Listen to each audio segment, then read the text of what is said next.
ಸ್ನೇಹಿತರೆ, ಯಶೋಧ ಚಾನಲ್ಗೆ ತಮಗೆಲ್ಲರಿಗೂ ಸ್ವಾಗತ. ಮಹಾಭಾರತ ಕಥಾಮೃತ ಮುಂದುವರೆದ ಭಾಗ ನೋಡೋಣ ಬನ್ನಿ. ದಕ್ಷಿಣ ದಿಕ್ಕಿನ ದೇವತೆಯಾದ ಅನುಪಮನು, ಅಗ್ರಾಹ್ಯನೂ ಆದ ಯಮನು ಪಿತೃಗಣ ಪರಿವಾರ ಸಮೇತ ಬಂದನು. ವೈವಸ್ವತ, ಧರ್ಮಜ ಎಂಬ ನಾಮಗಳಿಂದ ಶೋಭಿತನಾದವನು ಅವನು. ಇಂದ್ರನು ಪವಿತ್ರವಾದ ಐರಾವತದ ಮೇಲೆ ಬಂದನು. ಅರ್ಜುನನು ಅವರೆಲ್ಲರನ್ನು ಕಂಡು ಎಲ್ಲರಿಗೂ ನಮಸ್ಕರಿಸಿ ಲೋಕಪಾಲಕರ ಮನಸ್ಸನ್ನು ಗೆದ್ದನು. ನೀನು ಮಹಾಪರಾಕ್ರಮಶಾಲಿ, ಶಿವನಿಂದ ಪಾಶುಪತಾಸ್ತ್ರವನ್ನೇ ಪಡೆದಿರುವವನು ಎಂದು ಎಲ್ಲರೂ ಅರ್ಜುನನನ್ನು ಹೊಗಳಿದರು. ಯಮನು ಸಿಡಿಲ ದನಿಯಲ್ಲಿ ಹೇಳಿದನು, ಪಾರ್ಥ, ಲೋಕರಕ್ಷಕರಾದ ನಾವು ನಿನ್ನನ್ನು ನೋಡಲು ಬಂದಿದ್ದೇವೆ. ನಾವು ನಿನಗೆ ಆಧ್ಯಾತ್ಮಿಕ ದೃಷ್ಟಿಯನ್ನು ಅನುಗ್ರಹಿಸುತ್ತೇವೆ. ಪೂರ್ವ ಜನ್ಮದಲ್ಲಿ ಮಹರ್ಷಿ ನರನಾಗಿದ್ದವನು ನೀನು. ಪಿತಾಮಹ ಭೀಷ್ಮ ನಿನ್ನ ಕೈಯಲ್ಲಿ ಸಾವನ್ನಪ್ಪಬೇಕಾಗಿದೆ. ಭವಿಷ್ಯದಲ್ಲಿ ಸಂಭವಿಸಲಿರುವ ಯುದ್ಧದಲ್ಲಿ ಸ್ವತಃ ದ್ರೋಣರೇ ರಕ್ಷಿಸುತ್ತಿರುವ ಕ್ಷತ್ರಿಯ ಕುಲವನ್ನು ನೀನು ನಾಶ ಮಾಡುತ್ತೀಯೆ. ಮಾನವರಾಗಿ ಜನಿಸಿರುವ ಹಲವಾರು ಮಂದಿ ರಾಕ್ಷಸರನ್ನು, ಕರ್ಣನನ್ನು ಸಂಹರಿಸುತ್ತೀಯೆ. ಕೃಷ್ಣನೊಡಗೂಡಿ ನೀನು ಭೂಭಾರವನ್ನು ಹಗುರ ಮಾಡಬೇಕಿದೆ. ತೆಗೆದುಕೋ ಈ ಗದೆಯನ್ನು ಎಂದು ಯಮನು ಯಮದಂಡಾಸ್ತ್ರವನ್ನು ಅನುಗ್ರಹಿಸಿದನು. ಈ ಗದೆಯ ಹೊಡೆತವನ್ನು ಯಾರಿಂದಲೂ ಸಹಿಸಲಾಗದು. ಈ ಯಮದಂಡದಿಂದ ನೀನು ಹಲವಾರು ಸಾಧನೆಗಳನ್ನು ಮಾಡಬಹುದು. ಅರ್ಜುನನು ತಲೆಬಾಗಿ ಯಮದಂಡಾಸ್ತ್ರವನ್ನು ಸ್ವೀಕರಿಸಿದನು.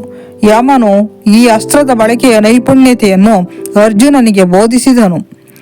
ಅನಂತರ ಜಲಚರಗಳ ಪ್ರಭುವಾದ ವರುಣನು ಹೀಗೆಂದು ನುಡಿದನು, ಅರ್ಜುನ, ನೀನು ಕ್ಷತ್ರಿಯರಲ್ಲಿ ಮಹಾಮಹಿಮನು. ನಾವು ನೀಡಿರುವ ದಿವ್ಯ ದೃಷ್ಟಿಯಿಂದ ನನ್ನನ್ನು ಕಾಣುವಂತವನಾಗು. ನಾನು ವರುಣ, ಜಲದೇವತೆ. ನನ್ನ ಸಂಮೋಹನಾಸ್ತ್ರವನ್ನು ಯಾರಿಂದಲೂ ಎದುರಿಸಲಾಗದು. ನಿನ್ನ ಶೌರ್ಯ ಪರಾಕ್ರಮಗಳನ್ನು, ತಪಸ್ಸನ್ನು ಕಂಡು ನನಗೆ ಮೆಚ್ಚುಗೆಯಾಗಿದೆ. ಈ ವರುಣಾಸ್ತ್ರವನ್ನು ಸ್ವೀಕರಿಸು. ಈ ಅಸ್ತ್ರದ ಬಳಕೆಯನ್ನು ನಾನು ನಿನಗೆ ಬೋಧಿಸುತ್ತೇನೆ. ಈ ಅಸ್ತ್ರವು ಯಮನೂ ಸೇರಿದಂತೆ ಎಲ್ಲರನ್ನು ಬಂಧಿಸುವುದು. ಯುದ್ಧ ಕಾಲದಲ್ಲಿ ಈ ಅಸ್ತ್ರವನ್ನು ಬಳಸಿದರೆ ಕ್ಷತ್ರಿಯ ಕುಲವು ನಾಶವಾಗಿ ಹೋಗುವುದು. ಅರ್ಜುನನು ಕೈಮುಗಿದು ಶ್ರದ್ಧಾಭಕ್ತಿಯಿಂದ ವರುಣಾಸ್ತ್ರವನ್ನು ಸ್ವೀಕರಿಸಿದನು. ಕುಬೇರನು ಅರ್ಜುನನನ್ನು ಉದ್ದೇಶಿಸಿ ಹೀಗೆಂದನು, ಪಾಂಡುಪುತ್ರ, ನಿನ್ನಿಂದ ನನ್ನ ಮನಸ್ಸಿಗೆ ಆನಂದವಾಗಿದೆ. ನಿನ್ನನ್ನು ನೋಡಿದ್ದರಿಂದ ಕೃಷ್ಣನನ್ನು ಕಂಡಷ್ಟೇ ಸಂತೋಷವಾಗಿದೆ. ನೀನು ಒಂದು ಕಾಲಕ್ಕೆ ನಮ್ಮಂತೆ ದೇವತೆಯಾಗಿದ್ದೆ. ಹಿಂದಿನ ಯುಗದಲ್ಲಿ ನಮ್ಮೊಂದಿಗೆ ತಪಸ್ಸನ್ನು ಆಚರಿಸಿದ್ದೆ. ಆ ನೆನಪುಗಳು ನನ್ನ ಸಂತೋಷವನ್ನು ಇಮ್ಮಡಿಗೊಳಿಸುತ್ತದೆ. ನಾನು ನಿನಗೆ ಅಂತರ್ಧಾನಾಸ್ತ್ರವನ್ನು ಕೊಡುತ್ತಿದ್ದೇನೆ. ಈ ಅಸ್ತ್ರದಿಂದ ನೀನು ದುರ್ಯೋಧನನ ದೊಡ್ಡ ಸೇನೆಯನ್ನು ನಾಶಪಡಿಸಬಹುದು. ಇದು ಶತ್ರುಗಳಿಗೆ ನಿದ್ರೆ ಬರಿಸುತ್ತದೆ. ಅರ್ಜುನನು ಕುಬೇರನಿಂದ ಅಂತರ್ಧಾನಾಸ್ತ್ರವನ್ನು ಪಡೆದನು. ಇಂದ್ರನು ಐಂದ್ರಾಸ್ತ್ರವನ್ನು ಅನುಗ್ರಹಿಸಿದನು. ಅಮರಾವತಿ ಐಂದ್ರಾಸ್ತ್ರವನ್ನಿತ್ತು ಮಗನನ್ನು ಆಲಂಗಿಸಿಕೊಂಡ ಇಂದ್ರನು ಅರ್ಜುನನಿಗೆ ಹೇಳಿದನು, ಶಿವನ ಪಾಶುಪತಾಸ್ತ್ರವನ್ನು ಪಡೆದ ಮಹಾನ್ ಪರಾಕ್ರಮಿಯೇ, ದೇವತೆಗಳ ಮಹತ್ವದ ಕಾರ್ಯಭಾರಗಳನ್ನು ನೀನು ಈಡೇರಿಸಬೇಕಾಗಿದೆ. ಆದ್ದರಿಂದ ಸ್ವರ್ಗಕ್ಕೆ ಬರಲು ಸಿದ್ಧನಾಗು. ನಿನ್ನನ್ನು ಸ್ವರ್ಗಕ್ಕೆ ಕರೆದೊಯ್ಯಲು ನನ್ನ ರಥವು ಬರಲಿದೆ. ಅರ್ಜುನ ಈ ಮಾತುಗಳಿಂದ ವಿಸ್ಮಯ ಭರಿತನಾಗಿ ನಿಂತನು. ಇಂದ್ರ ಮತ್ತು ಎಲ್ಲಾ ದೇವತೆಗಳಿಗೆ ನಮಸ್ಕರಿಸಿದನು. ಅರ್ಜುನನಿಂದ ಬೀಳ್ಕೊಂಡ ದಿಕ್ಪಾಲಕರು ತೆರಳಿದರು. ಅರ್ಜುನನು ಇಂದ್ರನ ರಥವನ್ನು ಎದುರು ನೋಡುತ್ತಾ ನಿಂತನು. ಅಷ್ಟರಲ್ಲಿ ಆಕಾಶದಲ್ಲಿ ಇಂದ್ರನ ದಿವ್ಯ ರಥವು ಗೋಚರಿಸಿತು. ಇಂದ್ರನ ಸಾರಥಿಯಾದ ಮಾತಲಿಯು ಕಾಣಿಸಿಕೊಂಡನು. ಹೊಳೆವ ಮುತ್ತು ರತ್ನಗಳು, ವಜ್ರ ವೈಡೂರ್ಯಗಳಿಂದ, ಧ್ವಜಗಳಿಂದ ಅಲಂಕೃತವಾದ ಆ ದಿವ್ಯ ರಥವು ಕಾಣಿಸಿಕೊಂಡಂತೆ ಕತ್ತಲು ಹಿಮ್ಮೆಟ್ಟಿತು. ರಥವು ಆಕಾಶದಿಂದ ದರಗಿಳಿಯಿತು. ರಥದ ಚಕ್ರಗಳು ಗುಡುಗು ಸಿಡಿಲುಗಳಂತೆ ಶಬ್ದ ಮಾಡಿದವು. ರಥದಲ್ಲಿ ಅದಮ್ಯ ಆಯುಧಗಳನ್ನು ಜೋಡಿಸಲ್ಪಟ್ಟಿದ್ದವು. ರಥಕ್ಕೆ ವೇಗವಾಗಿ ಓಡುವ 10,000 ಕುದುರೆಗಳನ್ನು ಕಟ್ಟಿದ್ದರು. ರಥದ ಮೇಲೆ ಶಿಖರಾಗ್ರದಲ್ಲಿ ವೈಜಯಂತಿ ಪತಾಕೆ ಹಾರುತ್ತಿತ್ತು. ಸಾರಥಿ ಮಾತಲಿ ರಥದಿಂದ ಕೆಳಗಿಳಿದು ಅರ್ಜುನನಿಗೆ ಹೇಳಿದನು, ಇಂದ್ರನ ಭಾಗ್ಯಶಾಲಿ ಪುತ್ರನೇ, ನನ್ನ ಜೊತೆಯಲ್ಲಿ ಸ್ವರ್ಗಕ್ಕೆ ಬಾ. ಸ್ವತಃ ಇಂದ್ರನೇ ನಿನಗಾಗಿ ಕಾಯುತ್ತಿದ್ದಾನೆ. ಮಾತಲಿಯು ರಥವನ್ನೇರಿ ಸಾರಥ್ಯ ವಹಿಸಿಕೊಂಡನು. ಅರ್ಜುನನು ಗಂಗೆಯ ತಟದಲ್ಲಿ ನಿಂತು ಪೂರ್ವಜರಿಗೆ ಆರ್ಘ್ಯ ಪಾದ್ಯಾದಿಗಳನ್ನಿತ್ತು ನೈವೇದ್ಯಗಳನ್ನು ಸಮರ್ಪಿಸಿದನು. ಅನಂತರ ಹಿಮಾಲಯ ಪರ್ವತಕ್ಕೆ ಪ್ರಾರ್ಥನೆಯನ್ನು ಸಲ್ಲಿಸಿದನು. ಓ ಪರ್ವತರಾಜನೇ, ನೀನು ಸದಾಕಾಲಕ್ಕೂ ಸ್ವರ್ಗ ಲೋಕಾಭಿಮುಖಿಗಳಾದ ಋಷಿಗಳಿಗೆ ಧರ್ಮಿಷ್ಠರಿಗೆ ಆಶ್ರಯವನ್ನಿತ್ತಿರುವೆ. ನಿನ್ನ ಆಶೀರ್ವಾದದಿಂದ ನಾನು ತೆರಳುತ್ತಿರುವೆ. ಓ ಹಿಮಾಲಯವೇ, ಓ ಇಂದ್ರಕೀಲ ಪರ್ವತವೇ, ಇಲ್ಲಿರುವ ಕಮಲವನಗಳೇ, ಮರಗಿಡ ಬಳ್ಳಿಗಳೇ, ಪೊದೆಗಳೇ, ಪಕ್ಷಿಗಳೇ, ಇಷ್ಟು ದಿನ ಇಲ್ಲಿ ನಾನು ನಿಮ್ಮಾಶ್ರಯದಲ್ಲಿ ನೀವಿತ್ತ ಹಣ್ಣು ಹಂಪಲು ತಿಂದು ಪವಿತ್ರ ಜಲ ಸೇವಿಸಿ ಸುಖವಾಗಿದ್ದೆನು. ತಂದೆಯ ತೊಡೆಯ ಮೇಲಿನ ಮಗುವಿನಂತೆ ಸ್ವರ್ಗದ ದೇವತೆಗಳ ಗಾನವನ್ನು, ಋಷಿಪುಂಗವರ ಪವಿತ್ರ ಮಂತ್ರಗಳನ್ನು ಆಲಿಸಿದೆನು. ಈಗ ನೀವು ಅನುಜ್ಞೆ ಕೊಡಿರಿ, ಹೋಗಿ ಬರುವೆ ಎಂದು ಅರ್ಜುನನು ಹಿಮಾಲಯದ ಮಹಿಮೆಯನ್ನು ಸ್ತುತಿಸಿ ರಥವನ್ನೇರಿದನು. ರಥವು ಗಗನಕ್ಕೇರಿತು. ಕೆಲವೇ ಕ್ಷಣಗಳಲ್ಲಿ ಭೂಮಿಯು ಕಾಣದಾಯಿತು. ಆ ಊರ್ಧ್ವ ಪ್ರದೇಶದಲ್ಲಿ ಸೂರ್ಯ ಅಥವಾ ಚಂದ್ರ ಯಾರೂ ಕಾಣಿಸಲಿಲ್ಲ. ಬೆಳಕು ನೀಡಲು ತಪೋನಂದನವಾದ ಆ ಪ್ರದೇಶಗಳು ಸ್ವಯಂ ಪ್ರಕಾಶಿತವಾದವು. ರಥವು ಸಾಗಿದಂತೆ ಅರ್ಜುನ ಸ್ವಯಂ ಪ್ರಭೆಯ ದೊರೆಗಳನ್ನು, ಋಷಿಗಳನ್ನು ಕಂಡನು. ರಣರಂಗದಲ್ಲಿ ವೀರೋಚಿತವಾಗಿ ಯುದ್ಧ ಮಾಡಿ ಮಡಿದ ಕ್ಷತ್ರಿಯರನ್ನು ಕಂಡನು. ಸೂರ್ಯನಂತೆ ಸ್ವಯಂ ಪ್ರಕಾಶಿತರಾದ ಗಂಧರ್ವರನ್ನು, ಅಪ್ಸರೆಯರನ್ನು ಕಂಡು ಬೆರಗಾದನು. ಮಾತಲಿ, ಇವರೆಲ್ಲ ಯಾರು ಎಂದು ಸಾರಥಿಯನ್ನು ಕೇಳಿದನು. ಇವರೆಲ್ಲ ರುಜುಜೀವನದಿಂದಾಗಿ ಈ ಸ್ಥಾನಗಳನ್ನು ಪಡೆದಿರುವವರು. ಭೂಮಿಯಿಂದ ನೋಡಿದಾಗ ಇವರು ನಕ್ಷತ್ರಗಳಂತೆ ಕಾಣುತ್ತಾರೆ ಎಂದನು ಮಾತಲಿ. ರಥವು ಸ್ವರ್ಗಲೋಕವನ್ನು ಸಮೀಪಿಸಿತು. ಅರ್ಜುನನು ಭವ್ಯವಾದ ದೇವನಗರಿ ಅಮರಾವತಿಯನ್ನು ಕಂಡನು. ಅಲ್ಲಿ ನಯನ ಮನೋಹರವಾದ ಉದ್ಯಾನವನಗಳಿದ್ದವು. ಉದ್ಯಾನವನದಲ್ಲಿ ದೇವಾನುದೇವತೆಗಳು, ಅಪ್ಸರೆಯರು ಇದ್ದರು. ಪುಷ್ಪಗಳ ಸುವಾಸನೆಯಿಂದ ಗಾಳಿಯು ಸುಗಂಧ ಭರಿತವಾಗಿತ್ತು. ಕರ್ಣಾನಂದಕರವಾದ ದಿವ್ಯ ಸಂಗೀತವು ಅರ್ಜುನನನ್ನು ಸ್ವಾಗತಿಸಿತು. ನೂರಾರು ಗಗನ ನೌಕೆಗಳು ಆಕಾಶದಲ್ಲಿ ತೇಲುತ್ತಿದ್ದವು. ಭೂನಿವಾಸಿಗಳ ಸೇವೆಗೆ ಭೂಮಿಯ ಮೇಲೆ ಸಿದ್ಧವಾಗಿ ಕಾಯುತ್ತಿದ್ದವು. ಅದೋ ಹೊಳೆಯುವ ಅಮರಾವತಿಯನ್ನು ನೋಡು ಎಂದು ಮಾತಲಿಯು ಹೇಳಿದನು. ರಥವು ಅಮರಾವತಿಯನ್ನು ಪ್ರವೇಶಿಸಿತು. ಅರ್ಜುನನು ರಥವನ್ನಿಳಿದು ದೇವೇಂದ್ರನ ಅರಮನೆಯನ್ನು ಪ್ರವೇಶಿಸಿ ಇಂದ್ರನ ಆಸ್ಥಾನವನ್ನು ಹೊಕ್ಕನು. ಅಲ್ಲಿ ನಿಷ್ಕಳಂಕವಾದ ಧರ್ಮ ಜೀವನವನ್ನು ಪಾಲಿಸಿದ ಗತಕಾಲದ ದೊರೆಗಳು ಆಸೀನರಾಗಿದ್ದರು. ನಾರದ ಮತ್ತು ತುಂಬುರರಿದ್ದರು. ಇಂದ್ರನು ಸಿಂಹಾಸನದಿಂದ ಇಳಿದು ಬಂದು ಅರ್ಜುನನನ್ನು ಪರಸೆಳೆದು ಬಿಗಿದಪ್ಪಿ ಬರಮಾಡಿಕೊಂಡನು.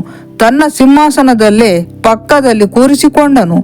ಅರ್ಜುನನು ಈಗ ಎರಡನೇ ಇಂದ್ರನಂತೆ ಮಹಾ ತೇಜಸ್ಸಿನಿಂದ ಬೆಳಗುತ್ತಿದ್ದನು. ಇಂದ್ರನು ಪಿತೃವಾತ್ಸಲ್ಯದಿಂದ ಸ್ಫುರದ್ರೂಪಿ ಅರ್ಜುನನನ್ನು ನೋಡಿದನು. ಗಂಧರ್ವರಲ್ಲೇ ಉತ್ತಮರು ಗಾನ ಮಾಡಿದರು. ಮೇನಕೆ, ರಂಬೆ, ಊರ್ವಶಿ ಮೊದಲಾದವರು ನೃತ್ಯ ಮಾಡಿದರು. ಗಾನ ನೃತ್ಯಾದಿಗಳಿಂದ ವೈಭವಯುತವಾಗಿ ಅರ್ಜುನನನ್ನು ಬರಮಾಡಿಕೊಳ್ಳಲಾಯಿತು. ಅರ್ಜುನನು ಬಹಳ ದಿನಗಳ ಕಾಲ ಇಂದ್ರನ ಅರಮನೆಯಲ್ಲಿದ್ದನು. ಇಂದ್ರನು ಅವನಿಗೆ ಹಲವು ಅದಮ್ಯ ಅಸ್ತ್ರಗಳನ್ನು ಅನುಗ್ರಹಿಸಿದನು. ಗುಡುಗು, ಸಿಡಿಲು, ಮಿಂಚುಗಳ ಸೃಷ್ಟಿಯ ಪ್ರಾವೀಣ್ಯತೆಯನ್ನು ಕಲಿಸಿದನು. ಅರ್ಜುನನ ಮನಸ್ಸು ದ್ರೌಪದಿ ಮತ್ತು ಸೋದರರತ್ತ ಹರಿಯಿತು. ಅವರೆಲ್ಲರನ್ನು ನೋಡುವ ಹಂಬಲ ಉಂಟಾಯಿತು. ಆದರೆ ಇಂದ್ರನು ಅವನನ್ನು ಭೂಲೋಕಕ್ಕೆ ಹೋಗಗೊಡಲಿಲ್ಲ. ಅರ್ಜುನನು 5 ವರ್ಷಗಳ ಕಾಲ ಇಂದ್ರನ ಅರಮನೆಯಲ್ಲಿದ್ದು ಸ್ವರ್ಗ ಸುಖವನ್ನು ಅನುಭವಿಸಿದನು. ಚಿತ್ರಸೇನ ಎಂಬ ಗಂಧರ್ವನಿಂದ ಸಂಗೀತ, ನೃತ್ಯ ಕಲಿಯುವಂತೆ ಇಂದ್ರನು ಉಪದೇಶಿಸಿದನು. ಅರ್ಜುನ ಈ ಕಲೆಗಳನ್ನು ಕಲಿತನು.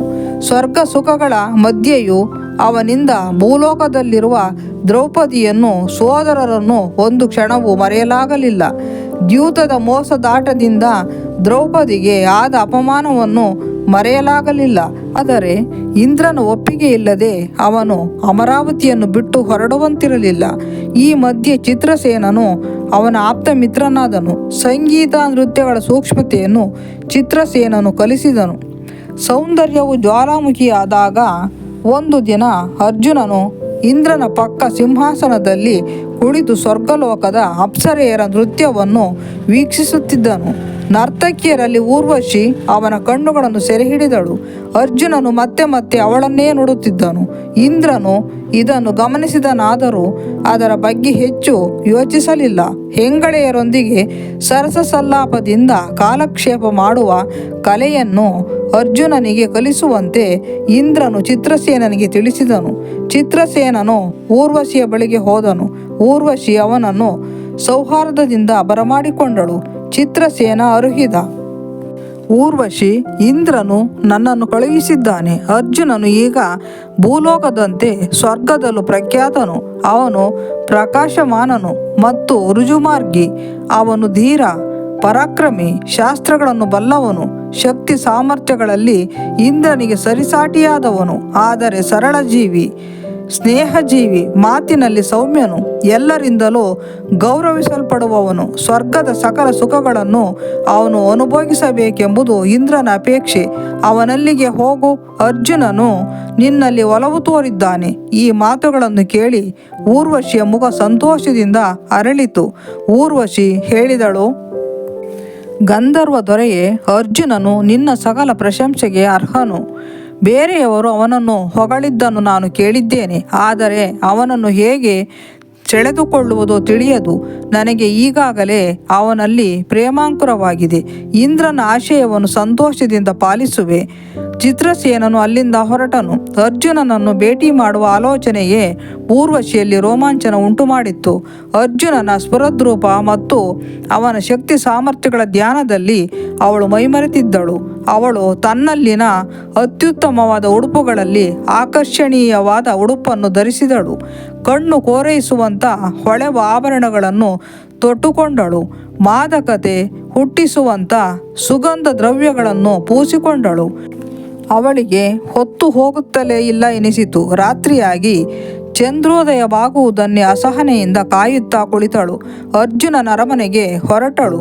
ಅವಳು ಸ್ತ್ರೀ ಸೌಂದರ್ಯ ಮತ್ತು ಮಾಧುರ್ಯಗಳೇ ಮೂರ್ತಿವೆತ್ತಂತಿದ್ದಳು. ಸಮೋಹಗಳಾದ ಊರ್ವಶಿ ಶೀಘ್ರವೇ ಅರ್ಜುನನ ಅರಮನೆಯನ್ನು ತಲುಪಿದಳು. ಸಂತೋಷದ ನಿರೀಕ್ಷೆಯಿಂದ ಅವಳ ಮುಖವು ಹೊಳೆಯುತ್ತಿತ್ತು. ಸೇವಕರು ಅರ್ಜುನನಿಗೆ ಅವಳ ಆಗಮನದ ಸುದ್ದಿಯನ್ನು ಮುಟ್ಟಿಸಿದರು. ಸ್ವರ್ಗದ ನರ್ತಕಿ ಇಲ್ಲಿಗೇಕೆ ಬಂದಿರಬಹುದು ಎಂದು ಒಂದು ಕ್ಷಣ ಅವನು ಅವಾಕ್ಕಾದ. ಅವಳನ್ನು ಸೌಜನ್ಯಪೂರ್ವಕವಾಗಿ ಸ್ವಾಗತಿಸಿ ಕೈಮುಗಿದು ಹೇಳಿದ, ಸ್ವರ್ಗದ ಅಪ್ಸರೆಯರಲ್ಲಿ ಅಪ್ರತಿಮಳಾದ ಸುಂದರಿ, ಅಪ್ಸರ ಸ್ತ್ರೀಯರ ಅಧಿದೇವತೆ, ನಿನ್ನಾಣತಿಗೆ ಕಾಯುತ್ತಿದ್ದೇನೆ. ಒಂದು ಕ್ಷಣ ಊರ್ವಶಿಗೆ ಅರ್ಜುನನ ಈ ಪರಿಯ ಸ್ವಾಗತದಿಂದ ಅಸಂತೋಷವಾಯಿತು. ಅವಳು ಗೊಂದಲಗೊಂಡಳು. ನಂತರ ಆತ್ಮ ಸಂಯಮದಿಂದ ನುಡಿದಳು, ಅಪ್ರತಿಮ ವೀರನೇ, ನನ್ನ ಸೌಂದರ್ಯದಿಂದ ನಿನ್ನನ್ನು ಮುದಗೊಳಿಸಲು ನಾನು ಬಂದಿದ್ದೇನೆ. ಕೇವಲ ಬಯಕೆಯು ನನ್ನನ್ನು ಇಲ್ಲಿಗೆ ಎಳೆದು ತಂದಿರಬಹುದೆಂದು ಊಹಿಸಬೇಡ. ನನ್ನನ್ನು ಇಲ್ಲಿಗೆ ಕರೆತಂದುದನ್ನು ನಾನು ವಿವರಿಸುವೆ. ನಿನಗೆ ಗೌರವಾತಿಥ್ಯ ಸತ್ಕಾರಗಳನ್ನು ನೀಡುವುದು ಮಹೇಂದ್ರನ ಉದ್ದೇಶವಾಗಿತ್ತು. ಹಾಗೆಂದೇ ತನ್ನ ಆಸ್ಥಾನದಲ್ಲಿ ಅವನು ಭವ್ಯವಾದ ಸ್ವಾಗತ ಸಮಾರಂಭವೊಂದನ್ನು ಏರ್ಪಡಿಸಿದ್ದು. ರಾಗರಂಜಿತವಾದ ಆ ಸಮಾರಂಭದಲ್ಲಿ ಗಂಧರ್ವರು ಇಂಪಾಗಿ ಹಾಡಿದರು. ನಿನಗೆ ನೆನಪಾಗುತ್ತಿದೆಯೇ? ನಾವು ಗಂಧರ್ವರ ಗಾನಕ್ಕೆ ನರ್ತಿಸಿದವು. ಆಗ ನೀನು ನೆಟ್ಟ ಕಣ್ಣುಗಳಿಂದ ನನ್ನನ್ನೇ ನೋಡುತ್ತಿದ್ದೆ, ಹೌದಲ್ಲವೇ? ಮಹಾಭಾರತ ಮುಂದುವರಿಯಲಿದೆ. ಯಶೋಧ ಚಾನಲ್ಗೆ ಸಬ್ಸ್ಕ್ರೈಬ್ ಮಾಡಿ, ಶೇರ್ ಮಾಡಿ, ಲೈಕ್ ಮಾಡಿ, ಕಮೆಂಟ್ ಮಾಡಿ. ಧನ್ಯವಾದಗಳು.